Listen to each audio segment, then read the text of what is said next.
ಸತ್ಯವ್ರತನ ಆಸ್ಥಾನದಲ್ಲಿ ಗ್ರಹಗಳ ವಿಮರ್ಶೆ ನಡೆಯುವಾಗ ಎಲ್ಲಾ ಗ್ರಹಗಳು ಮುಗಿದ ನಂತರ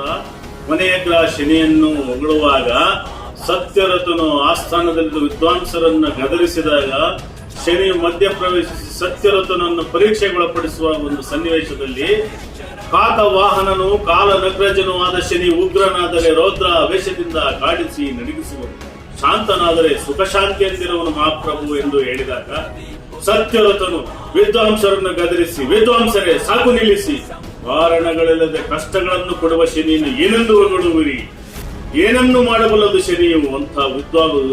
ಸತ್ಯವ್ರತನು ವಿದ್ವಾಂಸರನ್ನು ಗದರಿಸಿದಾಗ ಶನಿಯು ಆಸ್ಥಾನಕ್ಕೆ ಪ್ರವೇಶ ಪಟ್ಟು ಶನಿಯು ಸತ್ಯವ್ರತನನ್ನು ಗದರಿಸಿ ಅವರಿಗೆ ಶಿಕ್ಷೆಗಳನ್ನು ಕೊಡುವ ಒಂದು ಸಂದರ್ಭದಲ್ಲಿ ಶನಿಯು ದುರುಳ ಜನನ ಮದವ ನಿನ್ನ ತಡೆಯ ರಾಜ್ಯವ ಒಡೆದು ಬಿಡವೆ ಕಷ್ಟಗಳನ್ನು ನಿನ್ನ ಮರ್ಮವ ಜೈ ದುರುಳ ಜನನ ಮದವ ನಿನ್ನ ತಡೆಯ ರಾಜ್ಯವ. ಆಗ ಸತ್ಯವ್ರತ ಸಾರ ಸುಖವ ತೋರೋ ಶನಿದೇವ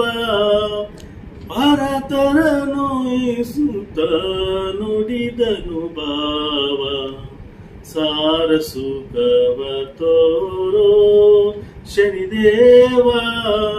ನಾನು ಮಾಡಿದ ಅಪರಾಧಗಳ, ನಾನು ಮಾಡಿದ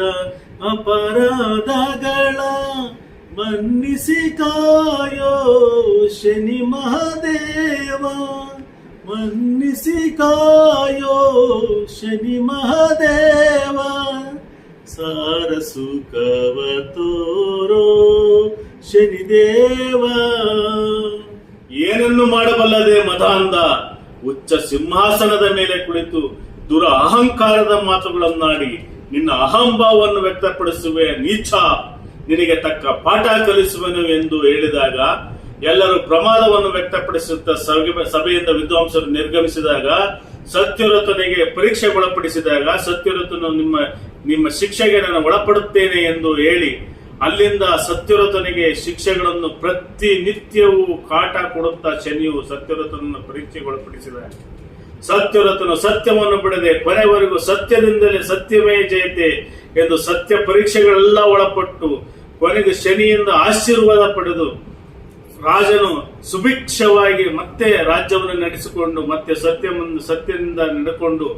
ಸತ್ಯವಾಗಿ ಉಳಿದಿರ್ತಕ್ಕಂಥ ಒಂದು ಶನಿಯ ಪ್ರಭಾವದಿಂದ ಶನಿ ಎಷ್ಟು ಕ್ರೂರಿ ಎನ್ನುವುದನ್ನ ತೋರಿಸಿಕೊಟ್ಟಂತ ಒಂದು ಸನ್ನಿವೇಶ.